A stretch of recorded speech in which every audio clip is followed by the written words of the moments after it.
عندما يقف القارئ أيها الإخوة، وأرجو أن تنتبهوا، عندما يقف القارئ على كلمة قرآنية هو واحد من ثلاثة أشخاص أو من ثلاثة أحوال.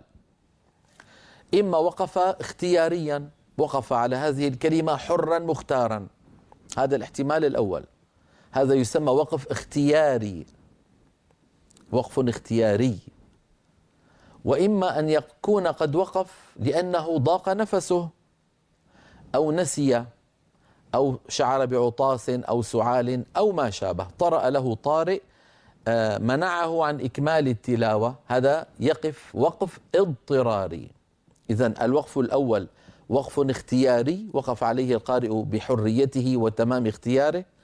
الوقف الثاني وقف اضطراري وقف عليه القارئ مضطرا. والوقف الثالث يسميه العلماء وقف اختباري، يعني هناك أستاذ يختبر تلميذه حتى يتأكد من وصول المعلومات إليه، فيقول له كيف تقف على الكلمة الفلانية. مثلا عندنا مثلا في سورة البقرة كتب عليكم القصاص في القتل، الحر بالحر والعبد بالعبد والأنثى بالأنثى، هنا ينتهي المعنى. لكن أحيانا أنا أسأل بعض الحفاظ، حفاظ حتى، والعبد بالعبد قف عليها، يقول والعبد بالعبد، تلاقي لما يصل العبد بيبدأ الآن يفكر، لأنه ما سبق له أن وقف على كلمة قد جمع فيها بين مقلقلين متجاورين، الباء ساكنة أصالة والدال في كلمة العبد سكنت عروضا بسبب الوقف، فاجتمع في النطق حرفا قلقلة، وهذا من النوادر. فتجده يعني هو الآن يجتهد فيحاول، والعبد يعني يحاول أن يجتهد، لابد من بيان قلقلة كل من الحرفين. والعبد بالعبد بالعب، هنا قلقلنا الباء، قلقلنا الدال، والعبد بالعبد. إذن هذا يسمى وقف اختباري، أستاذ يختبر تلميذه كيف تقف على الكلمة الفلانية، كيف تبدأ بالكلمة الفلانية، إما وقفا اختباريا أو البدء حنحكي سنتكلم عنه فيما بعد.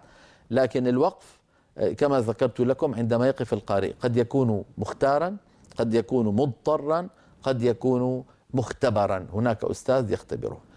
الوقف الاختياري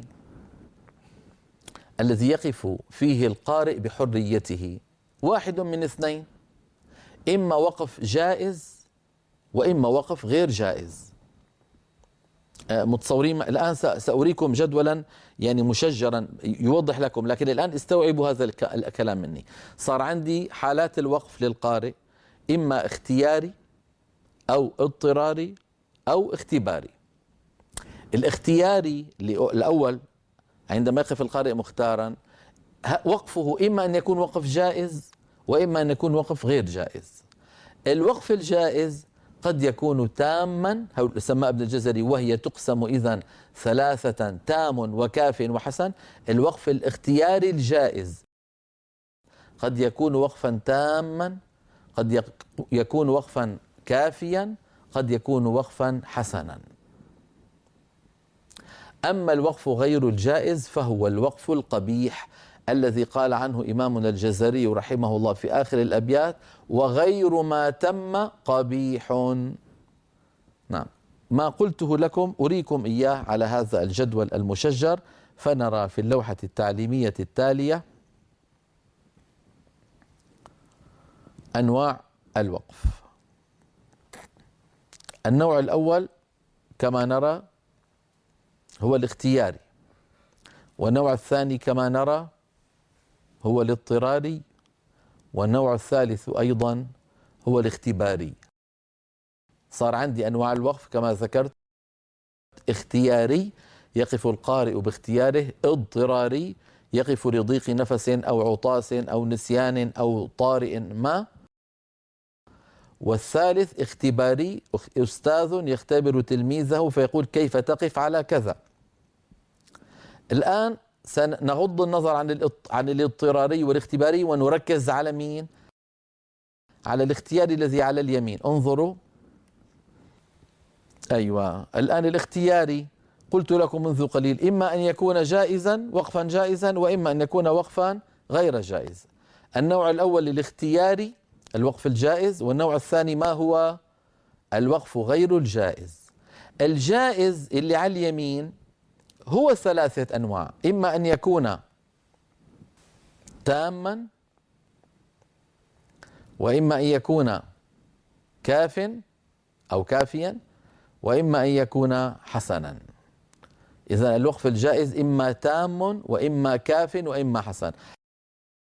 أما الوقف غير الجائز الذي هو على شمال اللوحة فهو الوقف القبيح كما نرى. هذا الجدول إذا استوعبتموه سهل عليكم هذا المبحث جدا. إذن أنواع الوقف الاختياري في القرآن الكريم إما جائز وغير جائز.